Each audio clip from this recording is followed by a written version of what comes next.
dan selamat malam kepada semua. Pertamanya, saya ingin mengucapkan ribuan terima kasih kepada pelajar dari Universiti Andalas kerana sudi meluangkan masa untuk menyertai program kita pada malam ini. Jadi, pada malam ini, pihak Universiti daripada Kuala Pilah akan membentangkan tajuk projek kami iaitu Confucius dengan tagline kami iaitu kunyah-kunyah dah sihat. Jadi saya ingin teruskan slot ini dengan pengenalan kepada UiTM. Jadi saya teruskan dengan Betty Sofia. Baiklah, terima kasih Intan. Assalamualaikum dan salam sejahtera kepada tetamu kami daripada Indonesia. Kami berlima mewakili pihak UiTM Kuala Pilah akan memberi pembentangan tentang Confucius.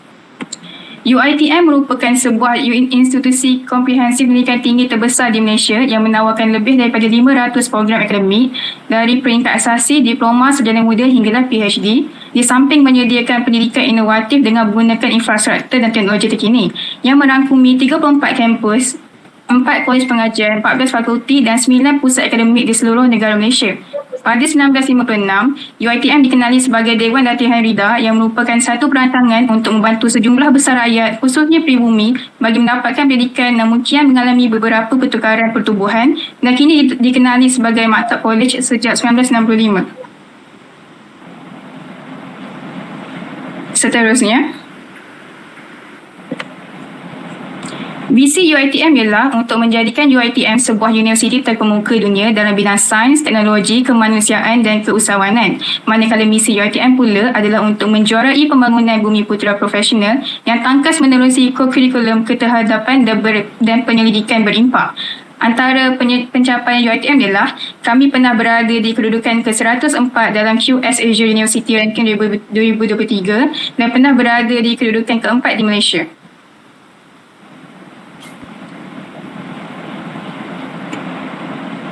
Seterusnya,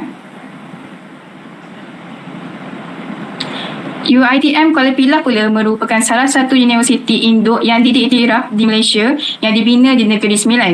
UiTM Kuala Pilah mula beroperasi pada 1 Jun 1999 dan kini merupakan antara institusi pendidikan bernama di Malaysia yang menawarkan 14 program diploma dan 16 program ijazah yang berasaskan sains penggunaan dan teknologi. Misi UiTM Kuala Pilah ialah untuk menjadikan UiTM Negeri Sembilan sebagai universiti yang unggul dalam bidang pengajaran dan pembelajaran berteraskan budaya kesarjanaan dan keusahawanan bagi melahirkan rajuan bumi putera yang beretika, holistik dan global. Manakala UiC UiTM Kuala Pilah adalah untuk mengukuhkan pengurusan dan mempertingkatkan keilmuan dan kepakaran bumi putera menerusi program-program yang ditawarkan melalui pengajaran dan pembelajaran yang berkualiti, penyelidikan, inovasi serta khidmat masyarakat yang berlandaskan nilai-nilai mulia dan etika keprofesionalan.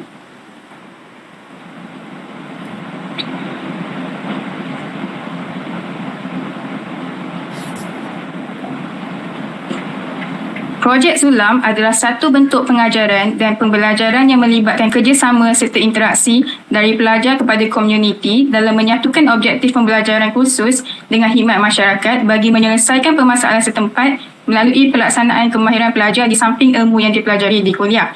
Ada 5 objektif Sulam, antaranya ialah untuk meningkatkan pembelajaran pelajar dengan menghubungkaitkan teori dengan praktis di dunia sebenar, meningkatkan sahsiah, kemahiran sivik dan kewarganegaraan di kalangan pelajar, memenuhi keperluan komuniti melalui aktiviti kesukarelawan dengan menggunakan kepakaran pelajar mengikut disiplin, mewujudkan persekitaran kerjasama antara pelajar, tenaga pelajar dan komuniti, dan akhir sekali membuka peluang kepada agensi, syarikat korporat dan NGO untuk memberi sumbangan komuniti melalui corporate social responsibility. Ada 3 warna yang membentuk logo Sulam. Salah satunya adalah merah yang menimbulkan kasih sayang, kuning kebahagiaan dan biru yang menimbulkan saling menghormati. Gabungan 3 warna merah, kuning dan biru yang digunakan dalam rekaan logo mewakili kombinasi 3 elemen iaitu komuniti, pelajar dan pensyarah. Di samping itu, 3 simpulan ribbon menunjukkan kombinasi sifat keprihatinan dan lambang perhubungan kerjasama yang dibina antara komuniti, pelajar dan pensyarah melalui program Sulam.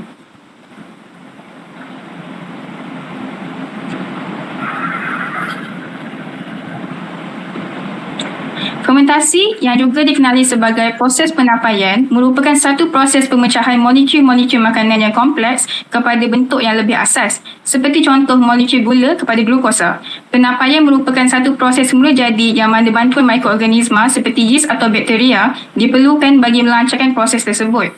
Hasil dari penapaian dapat difaedahkan serta diaplikasikan dalam pelbagai cara, khususnya bagi industri makanan untuk penambahbaikan sesuatu produk.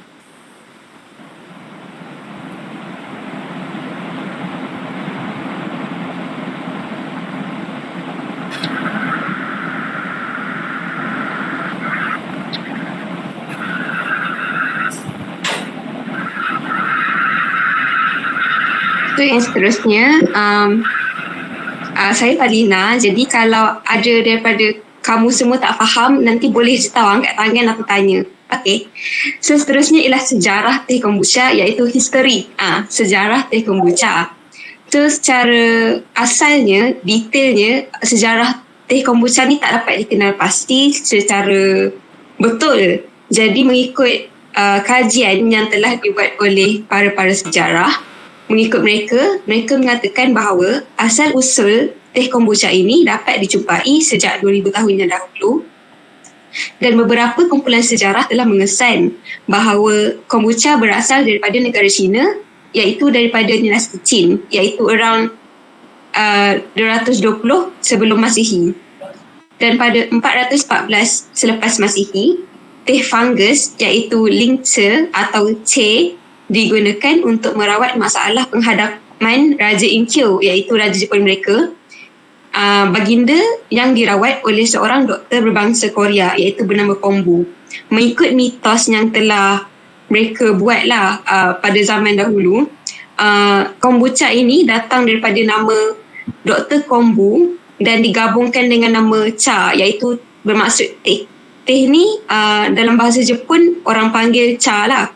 Jadi sebab teh tersebut berjaya untuk merawat baginda, merawat Raja Ikkyo, jadi mereka gabungkan nama Dr. Kombu dan cha. Jadi total dia kombucha macam tu lah.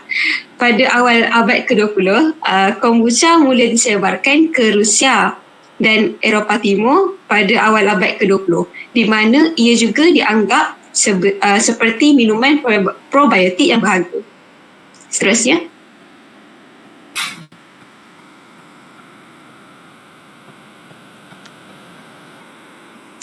ialah pada hujung abad ke-20.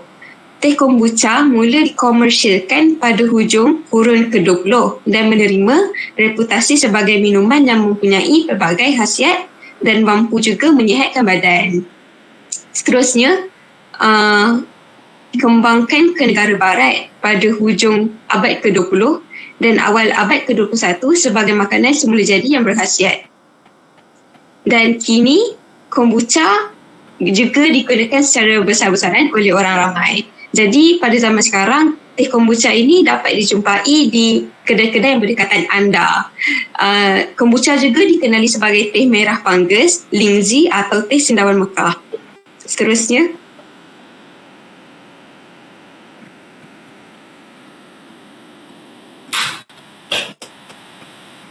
jadi untuk pengenalan teh kombucha, iaitu introduction untuk teh kombucha.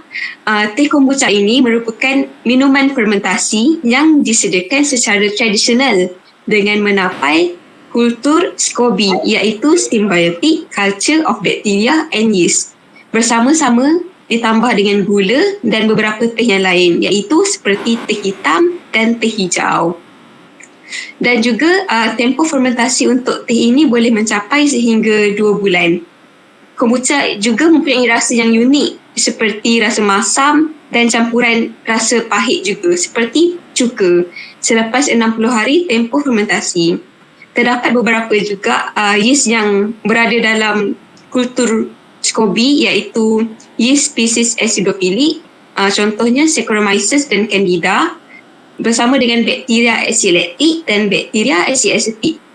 Mereka dijumpai di dalam SCOBY sebagai pemula fermentasi bagi penghasilan kombucha. Seterusnya,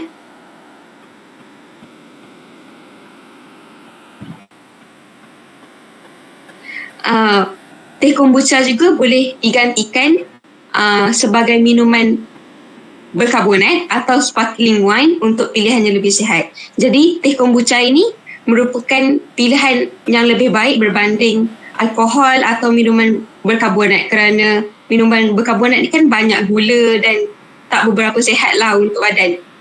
Jadi seterusnya, teh kombucha juga mempunyai potensi untuk menambah baik kesihatan, kerana kombucha juga dikenali sebagai minuman probiotik. Contohnya minuman probiotik yang lain iaitu Yakult atau Vitagen sebelah. Seterusnya ialah faedah. Terdapat beberapa faedah apabila dah minum teh kombucha ni. Yang pertama ialah dapat mengurangkan berat badan. Seterusnya detoksifikasi badan, di mana toksik-toksik yang tak digunakan dalam badan boleh dibuang secara lebih efisien. Seterusnya ia juga dapat menambah baik sistem imun badan dan juga dapat mengurangkan level kolesterol serta dapat menyembuhkan senak perut iaitu indigestion. Jadi seterusnya. Okey, jadi saya Intan Suraya. Saya akan membentangkan berkaitan dengan pengenalan kepada produk kami iaitu Kombuchus. Okey, objektif kepada produk Kombuchus ada 4. Yang pertamanya adalah teh kombucha telah diubah suai dalam versi yang lebih mudah untuk dimakan dan dibawa ke mana sahaja. Objektif produk Kombuchus yang kedua adalah ianya mempunyai rasa yang sesuai untuk diambil oleh semua peringkat umur, daripada dewasa kepada remaja. Dan kanak-kanak boleh diambil tetapi dengan kandungan yang telah ditetapkan. Objektif yang ketiga pula adalah ianya mampu bertindak sebagai probiotik tetapi di dalam bentuk yang lebih menarik. Ianya sesuai kepada pengguna yang tidak menyukai rasa teh kombucha. Okey, sekarang kita akan lihat kepada jenis dan kategori teh kombucha yang ada 5 bahagian. Iaitu yang pertama adalah teh hitam ataupun black tea kombucha. Black tea kombucha menjalani proses olahan yang tinggi, di mana apabila proses olahan dia tinggi, dia akan merendahkan kandungan fenol di dalam teh. Kemudian rasa teh hitam ini adalah lebih kuat dan warnanya adalah lebih gelap berbanding teh-teh yang lainnya. Ia juga disebut sebagai pengganti kepada kopi. Teh hitam kombucha ini juga mempunyai kadar kafein yang paling tinggi di antara teh-teh yang lainnya. Fluorida yang terkandung di dalam teh hitam kombucha mampu untuk melindungi daripada karies gigi dan juga gigi berlubang. Antioksidan yang ada di dalam teh kombucha ni mampu untuk mengurangkan risiko serangan jantung. Jenis teh kombucha yang kedua adalah teh hijau ataupun green tea kombucha. Green tea kombucha ni dia menjalani 1 kali saringan sahaja dan rasanya adalah lebih ringan dan lebih segar ataupun memberi rasa refreshing kepada pengamalnya. Kemudian teh hijau kombucha ini adalah kaya dengan antioksidan. Okey. Kita beralih kepada teh putih ataupun white tea kombucha. White tea kombucha mempunyai rasa yang lebih ringan, halus dan sedikit manis berbanding teh-teh yang lainnya. Ia sedikit pengubahsuaian sahaja yang berlaku terhadap teh putih ini daripada daun teh muda white tea kombucha ni. Ia juga mempunyai jumlah polifenol yang lebih tinggi berbanding teh-teh lainnya. Kemudian kita lihat kepada teh oolong kombucha. Teh oolong kombucha adalah kombinasi di antara karakter teh hijau dan teh hitam. Teh hijau dan teh hitam ini dikenali sebagai Camellia sinensis. Camellia sinensis ni adalah disebabkan oleh kandungan kafein di dalam daun tehnya adalah lebih tinggi berbanding daun-daun teh yang lain. Selain daripada itu, teh oolong kombucha menjalani proses olahan yang lebih tinggi sama seperti teh hitam, di mana kandungan fenol dia akan menjadi rendah. Selain daripada itu, ianya juga mampu untuk menurunkan kadar gula di dalam darah dan juga menurunkan berat badan. Yang terakhir sekali adalah teh herba ataupun herbal tea kombucha. Herbal tea kombucha adalah campuran daripada pelbagai jenis herba. Contohnya seperti mint, chamomile, lavender, rosemary dan juga kulit kayu manis dan banyak lagi lah. Selain daripada itu, ia tidak mengandungi kandungan kafein dan oleh kerana itu, ianya adalah sedikit unik dan berbeza daripada teh lainnya. Disebabkan ia mempunyai pelbagai campuran rasa herba. Selain daripada itu juga, teh herba ini adalah baik untuk sistem pencernaan seseorang. Okey.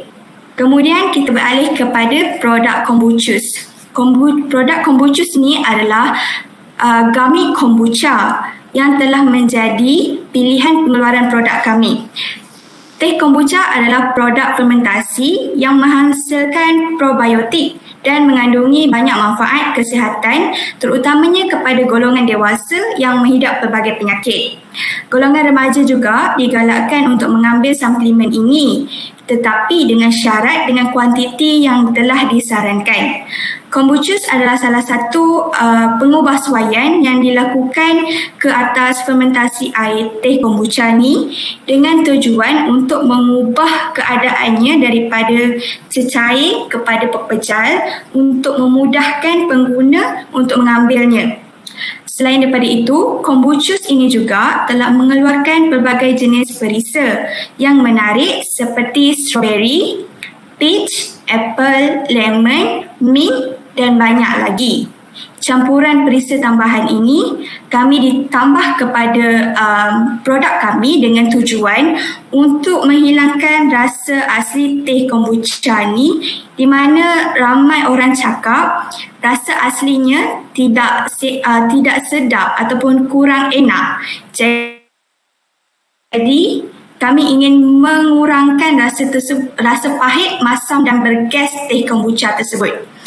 Seterusnya, rekaan bentuk gummy kombuchus ini adalah mengikut setiap perisanya. Contohnya, sekiranya perisanya adalah strawberry, kami hasilkan produk dengan bentuk strawberry. Ini adalah untuk memudahkan pengguna untuk memilih perisa yang mereka minati dan ingin mereka makan. Okay, selain daripada itu, kombuchus juga adalah produk halal yang boleh dinikmati oleh sesiapa sahaja. Ilham yang dihasilkan ini adalah untuk mengubah persepsi ramai pihak berkaitan suplemen ataupun ubatan herba bahawa tidak semua produk kesihatan adalah tidak enak dan tidak sedap. Jadi saya teruskan slide ini kepada email.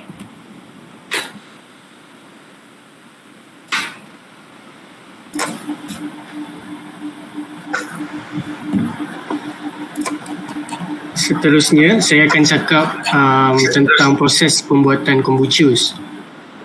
Proses untuk membuat kombuchus ni penting untuk memastikan kualitinya sambil menggunakan sifat mikrobiologi daripada kombucha demi mencapai standard yang kami inginkan. Dari awal proses, iaitu fermentasi, hinggalah kejaminan kualiti, ianya dirancang khusus untuk memenuhi standard deria dan keselamatan. Seterusnya.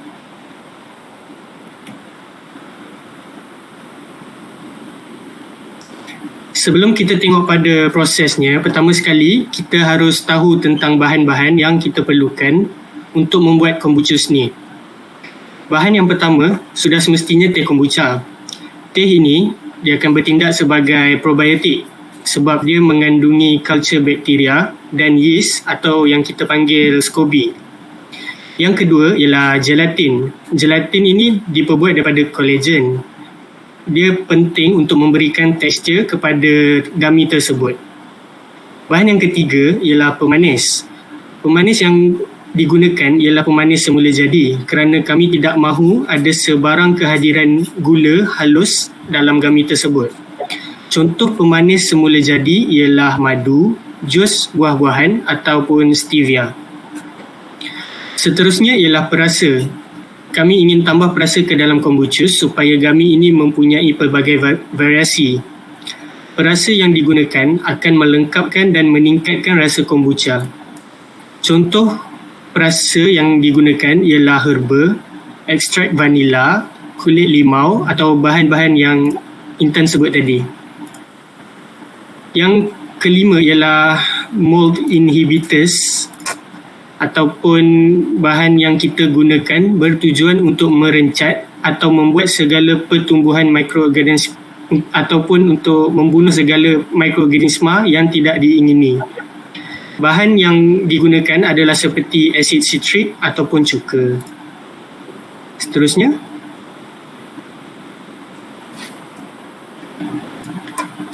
sekarang kita akan lihat kepada proses pembuatan gami. Proses yang pertama ialah penapaian ataupun fermentasi. Fermentasi ini akan dilakukan dalam bekas fermentasi yang besar. Alat ini berkemampuan untuk mengawal pH dan suhu supaya proses fermentasi tersebut tidak rosak. Selain itu, penggunaan gula, tahap asid dan pengeluaran alkohol dalam bekas tersebut akan sentiasa dipantau. Seterusnya, cecair kombucha akan dialihkan ke mesin penapisan untuk mengekstrak segala cecair. Cecair tersebut juga akan ditapis untuk mengasingkan segala zarah pepejal. Proses yang ketiga ialah penyediaan gelatin. Gelatin ini dihasilkan daripada kolagen melalui proses hydration. Kepekatan dan konsistensi gelatin ini akan sentiasa dipantau demi memastikan tekstur gami sempurna. Seterusnya, proses yang seterusnya ialah pengadunan. Segala jenis bahan yang saya sebut sebelum ni akan dicampurkan menggunakan mesin pengadun. Proses ini penting untuk dilakukan secara menyeluruh demi memastikan adunan tersebut sebati. Proses yang kelima ialah pengacuan. Campuran bahan-bahan yang tadi tu kita akan acukan dan dibentukkan mengikut bentuk yang kami inginkan, iaitu bentuk gummy bear. Seterusnya ialah proses pengeringan di mana adunan yang telah dibentuk tadi akan dimasukkan ke dalam satu terowong pengeringan untuk mengeluarkan segala kelembapan supaya tekstur gami tersebut sempurna.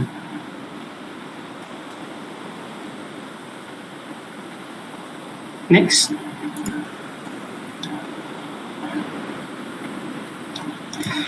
Proses yang ketujuh iaitu ujian kualiti. Protokol ujian kualiti akan dilakukan di mana ujian mikrobiologi akan dilakukan pada setiap proses. Maknanya kalau sewaktu salah satu proses pembuatan gami ini tercemar dengan mikroorganisme, maka satu kumpulan gami tersebut akan ditarik semula dan dibuang. Seterusnya ialah proses pembungkusan. Pembungkusan ini penting untuk melindungi gami tersebut daripada kelembapan dan mikrob yang tidak diperlukan. Proses yang terakhir ialah audit. Proses ini penting untuk dilakukan secara berkala untuk memastikan proses pembuatan kombuchus ini memenuhi standard keselamatan makanan. Seterusnya saya akan pas kepada Luqman.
Okey, terima kasih kepada pelajar daripada Universiti Andalas kerana sudi mendengar pembentangan kami.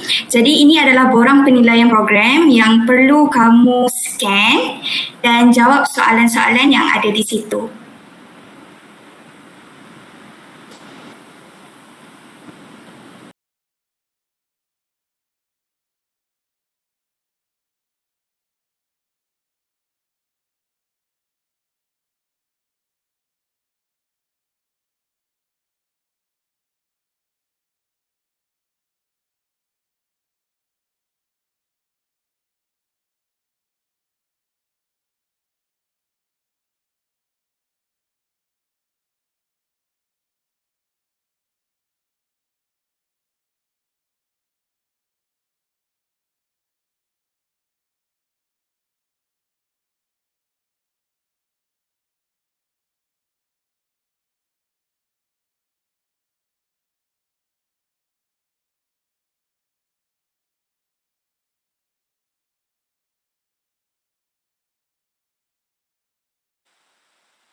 Sudah bisa dimulai? Boleh. Nanti kami itu raise hand satu-satu ya. Atau bergantian aja. Nah ya.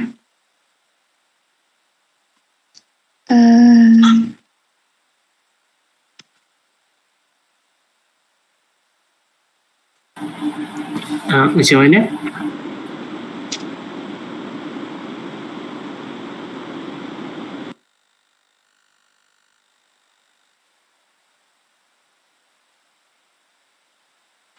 Oke, izin bertanya. Ya.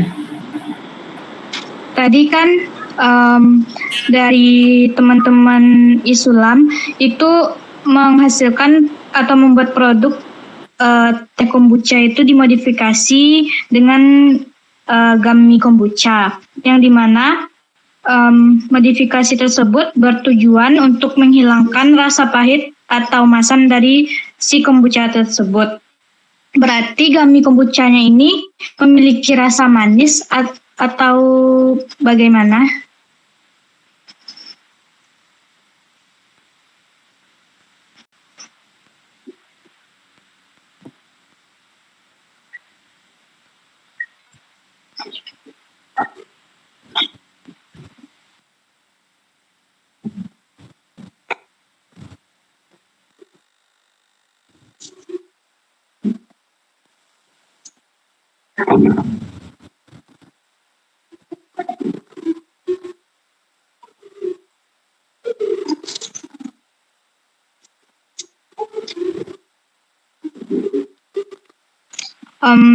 berarti rasa manis kan, rasa manisnya itu berasal dari bahan alami atau bahan buatan perisa atau bagaimana? Untuk bahan yang digunakan sewaktu proses nak tambah pemanis dalam gami tersebut, pemanis yang kita guna ialah semula jadi, iaitu bukan pemanis yang dibuat. Pemanis semula jadi ni kita ambil daripada madu, contohnya adalah seperti madu, jus buah-buahan ataupun stevia. Bahan-bahan ini adalah asli dan bukannya buatan manusia, bukannya buatan kami. Oke. Itu tuh dengan menambahkan rasa manis dari kayak jus atau buah-buahan tersebut tuh adakah akan mengubah kandungan yang terdapat pada teh kombucha tersebut? Maksudnya tuh kandungan yang berada di teh kombucha itu pada gami kombucha ini ada yang berubah nggak? Berubah dari segi macam mana tu? Misalnya kan kalau pemanis itu kan pasti terdapat glukosa. Nah, glukosanya ini apakah bisa mempengaruhi kandungan-kandungan yang baik atau kandungan-kandungan yang sehat yang terdapat di kombucha tersebut?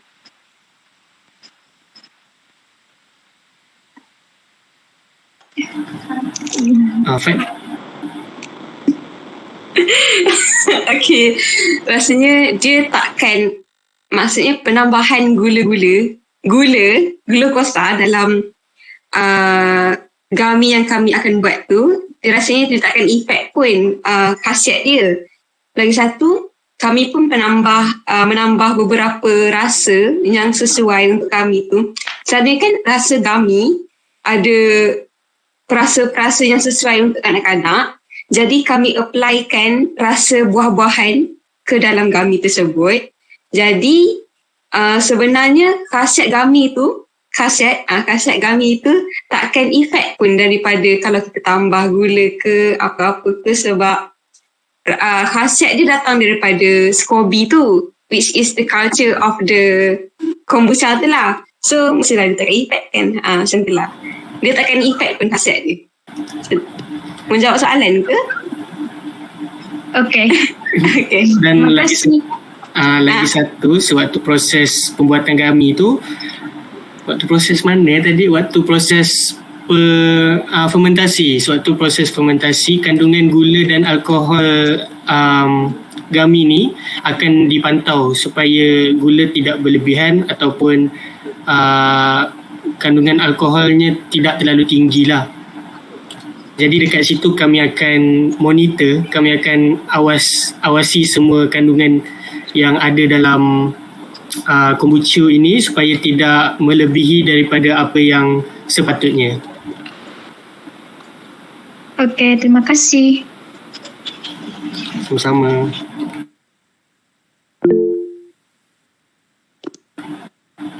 Ya. Terima kasih pada rekan-rekan Islam. Menurut saya untuk presentasinya sendiri itu bagus karena disampaikan dengan mudah dipahami. Untuk produk kombucha-nya itu sendiri, menurut saya itu juga menarik karena yang seperti kita tahu kombucha itu kan rasanya asam. Dengan adanya kombucha dengan rasa manis dan berbagai rasa itu dapat dinikmati oleh semua kalangan dan dapat menikmati kombucha ini dengan enjoy. Setelah itu untuk dari pemilihan size tempat kombucha ini kan ada yang ukuran kecil. Itu menurut saya itu juga menarik karena kombucha ini bisa dibawa kemanapun untuk seseorang yang sedang traveling atau bepergian jauh. Sekian dari saya. Terima kasih. Terima kasih Salsabila atas komen tersebut. Seterusnya ada sesiapa ingin mengatakan sesuatu?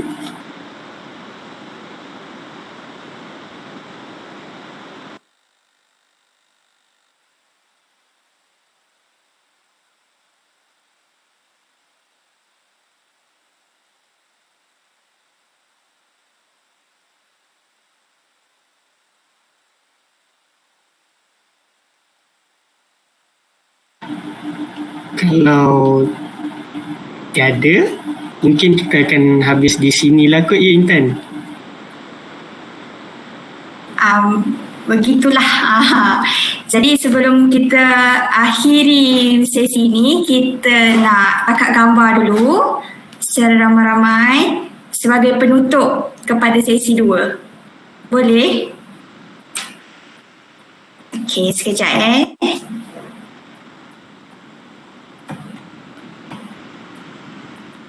Kalau semua nak buka kamera, buka lah tau. Boleh.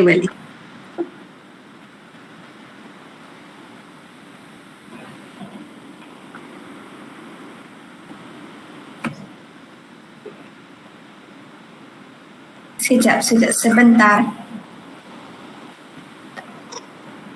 Okey.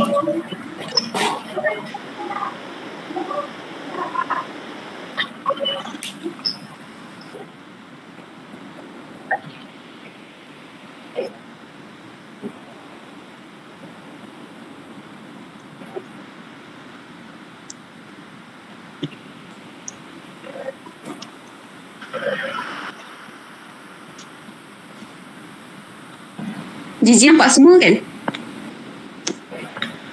Okay. Rasanya setakat tu je kot. Habis dah? Okay. Terima kasih semua. Terima kasih. Bye-bye. Bye-bye. Terima kasih Semoga anda. kita jumpa lagi.